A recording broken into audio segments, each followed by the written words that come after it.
अस्सलाम वालेकुम नाज़रीन, आप देख रहे हैं बैठक गर्दी और मैं हूं आपका मेज़बान मोहम्मद अली ख़ान। नाज़रीन, आज का प्रोग्राम शुरू करने से पहले हम पहलगाम के अटैक की मज़म्मत करते हैं और इसमें होने वाले मासूम जानों के ज़िया पर दिली अफसोस का इजहार करते हैं। आज के मेहमान भी इस अटैक से जुड़े हुए एक किरदार हैं। आज हमारे साथ मौजूद हैं नरेंद्र दामोदर मोदी।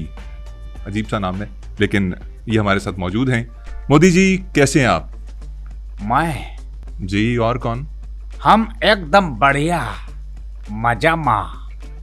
आप हमारे प्रोग्राम में कैसे आए? सज्जन, आपने बुलाया तो हम आए। अगर आप हमें यदि नहीं बुलाते तो हम बिन बुलाए मेहमान की तरह अपने राफेल पे बैठकर आ जाते। किस पर बैठ के आ जाते? राफेल। ये क्या चीज होती है? Rafale rifle? जहाज। अरे जहाज का नहीं पता? अरे जहाज का नहीं पता? यार, आपकी लैंग्वेज अजीब सी है, समझ ही नहीं आती। आप क्या बोल रहे हैं? राफेल बोल रहे हैं, राइफल बोल रहे हैं, पता नहीं किसी बैल पर बैठ के आ गए हैं। खैर, मुझे ये बताइए, आपकी पहली जॉब क्या थी? सज्जन, आपको पता है कि हम फुटपाथ पे चाय बेचते थे। हम बहुत गरीब परिवार से थे। हमने लेकिन एक बात थी कि हमारे दिमाग में आइडियाज का भंडार था। मैं पता है क्या करता था? क्या करते थे? मैं अपने बुद्धि का सही इस्तेमाल करके गटर के ढक्कन में सुराख करके उसमें पाइप डाल के उसे चूल्हे में लगा के चाय बना के बेचता था। इतना क्रिएटिव हूं मैं, आइडियाज का भंडार रहता है इस दिमाग में। वैसे सज्जन, कैसा लगा मेरा आइडिया? तभी आपका हर आइडिया गटर आइडिया होता है। अरे भाई, सज्जन को क्या तकलीफ है? क्या तकलीफ है सज्जन को? आप वो सांप हैं जो अपने बच्चे खुद खा लेता है। अरे ओ भाई साहब, गलत बात कर रहे हैं। अपने अल्फाज वापस लीजिए। मैंने क्या गलत बात कह दी? क्या आप वो सांप नहीं है जो अपने बच्चे खाते हैं? अरे मूर्ख, अरे ओ मूर्ख, वो सांप के लिए नहीं बल्कि डायन के लिए कहते हैं। अच्छा यार, मुझे ये बताइए, हर थोड़े अरसे बाद क्या चुल मचती है आपको? पाकिस्तान को धमकियां, पाकिस्तान पे जाली हमलों की बातें, दावे, झूठ, ये क्या चलता है आपके दिमाग में? इस उम्र में हो जाता है। और ये जो राजनीति है ना भाई साहब, इसमें बहुत कुछ करना पड़ता है। बुरी महिला की तरह अपने कपड़े खुद फाड़ के पड़ोसी पर इल्जाम लगाना पड़ता है। पहले तो ये प्रक्रिया हमें साधारण लगी, फिर मजा आने लगा, फिर आदत हो गई। इसीलिए हमें बार बार ये चुल मचती है। और जान लीजिए कि आपके सामने इस सीट पर नरेंद्र दामोदर मोदी नहीं बल्कि 140 करोड़ लोग बैठे हैं। अरे छोड़ें, लोग बैठे हुए हैं। लोगों को तो आपने आरएसएस के जरिए दबाया हुआ है, किसी को बात तक तो करने नहीं देते आप। दबाए जाने वाली चीजों में अवाम आज भी दूसरे नंबर पर है। तो पहले नंबर पे कौन है? और पहले नंबर पर दबाए जाने वाली चीजों में है, क्या है? अपोजिशन। शुक्र है। मुझे ये बताइए कि आपके ऊपर इल्जाम है कि जब भी बीजेपी की गवर्नमेंट आती है, इंडिया पर कोई ना कोई अटैक हो जाता है। मेरे सामने एक लिस्ट है। कारगिल, उड़ी। अरे मैं आपके साथ चिड़ी उड़ी नहीं खेल रहा, आपको कुछ बता रहा हूं। Pulwama attacks, Amarnath, Pathankot, parliament attacks, Kashmiri Hindus exodus, Pahalgam attack. Modi ji, मुझे ये बताइए कि ये सब कुछ बीजेपी की गवर्नमेंट में ही क्यों होता है? अरे ये तो धोती खोल रहा है। अब मैंने बताया था ना कि मेरी पहली जॉब आउटसाइड जॉब थी। जब हम पीएम बने तब हमारे इनसाइड जॉब शुरू हो गए। यार मोदी जी शर्म करें, कुछ तो रहम करें अपनी आवाम पर, अपने पड़ोसी मुल्कों पर। क्या कर रहे हैं आप? अरे भाई क्या तकलीफ है सज्जन को, क्या तकलीफ है? मजा नहीं आ रहा। मुझे ये बताइए कि आपकी शादी हुई, मगर आपने उस शादी को मानने से इनकार कर दिया और उसके बाद फिर दोबारा कभी शादी नहीं की, क्या चक्कर था? अरे भाई साहब, जिस व्यक्ति की बीवी के नाम में बहन आ जाए तो उससे कहाँ शादी होती है। और वैसे भी वो हमारी जबरदस्ती की शादी थी, हम उसे वैसे भी नहीं मानते हैं। अच्छा, तो पूरे कश्मीर के साथ जो आप जबरदस्ती कर रहे हैं उसके बारे में क्या ख्याल है?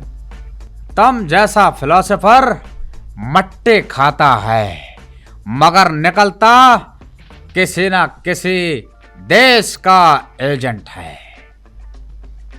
हाँ तो क्या है, मैं अपने पाकिस्तान का एजेंट हूँ, इसमें कौन सी बुरी बात है? अरे क्या बात कर रहे हो, तुम एजेंट हो? हाँ एजेंट हूँ अपने वतन का। हाँ हाँ हाँ हाँ हाँ हाँ हाँ। अब आया ऊंट पहाड़ के नीचे, अब तुम चारों तरफ से घिर चुके हो, तुम पर सर्जिकल स्ट्राइक का वक्त होने वाला है। अभी तुम पर सर्जिकल स्ट्राइक करता हूं, बचकर नहीं जा पाओगे, कहां तक भागोगे? सर्जिकल स्ट्राइक होने वाली है। ये आपने क्या किया? असल में मेरा पेट खराब है, मैंने गटर के पानी का गोलगप्पा खा लिया था। यार आप मेरे स्टूडियो में आके इस तरह की सर्जिकल स्ट्राइक्स और वो भी केमिकल वॉरफेयर वाली ना करें यार, प्लीज। अरे ये दौर ही केमिकल वार का दौर है, ये दौर ही सर्जिकल स्ट्राइक का दौर है, अरे ये दौर ही बायोलॉजिकल वार का दौर है, ये दौर जंगों का दौर है, ये दौर जंगों का दौर है। ये क्या कर रहे हैं? ये क्या कर रहे हैं आप? मेरा आसन करने का समय हो गया है। कि ये कौन सा आसन है? ये किस किस्म का आसन है? ये माइक आसन है। मजाक कर रहे हैं, मजाक कर रहे हैं। हम तो आपको केवल हंसाना चाहते थे, आप बहुत परेशान लग रहे हैं। मोदी जी परेशान तो मैं हूँ, आप जैसे पड़ोसी हो तो परेशानी तो होती है। अच्छा ये लीजिए। ये आपने क्या किया? आपके दीवार पर हमने सलवार डाल दी है। अच्छा, मतलब आप वो सही वाले पड़ोसी बन रहे हैं, वो जो साथ में घरों में ऊपर कपड़े टांगते हैं। मेरे साथ ज्यादा फ्रैंक होने की कोशिश मत करना।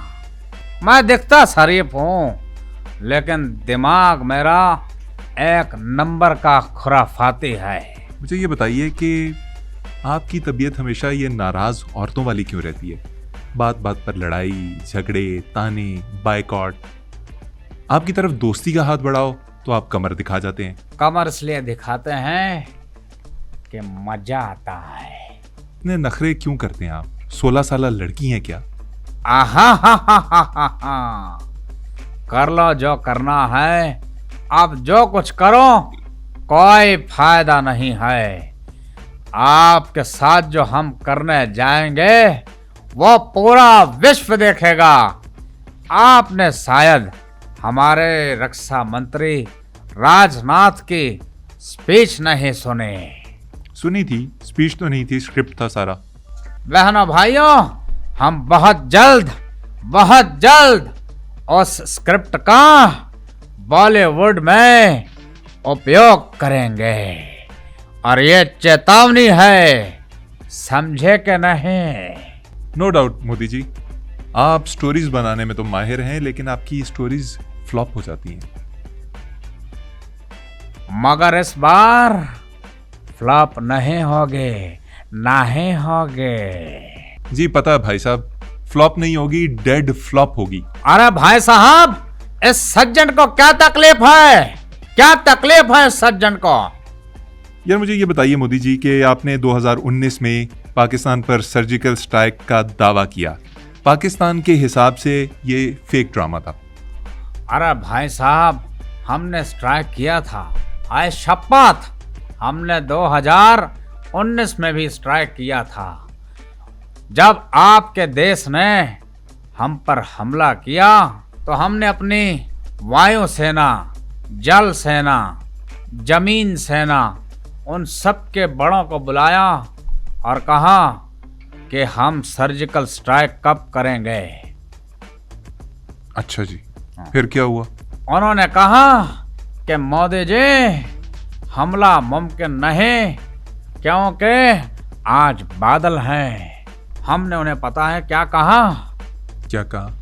आप बादल का बेनिफिट उठा के, बारिश का बेनिफिट उठा के, मौसम की खराबी का बेनिफिट उठा के रडार से बचते बचाते स्ट्राइक कर दें। रडार में जहाज नजर नहीं आएगा। मोदी जी बखरे साइंसदान है आप। ये किसने आपको कहा कि बादलों में जहाज नजर नहीं आता रडार पर? हमारे बुद्धि ने कहा। आपकी बुद्धि में मतलब मैं क्या अब आगे से बोलूं?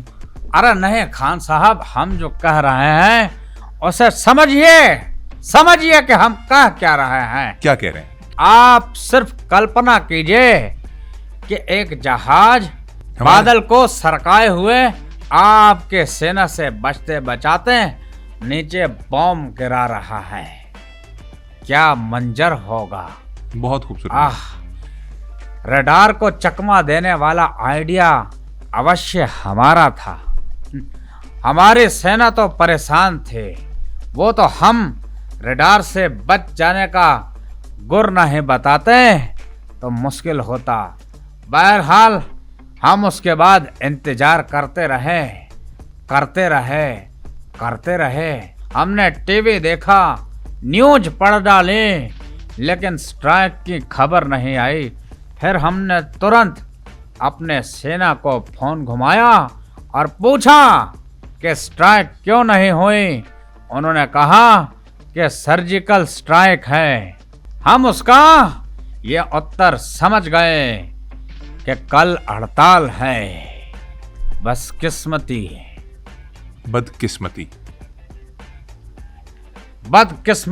हमारे, लेकिन इस बार आपको हम छोड़ेंगे नहीं, बेफिक्र रहिए।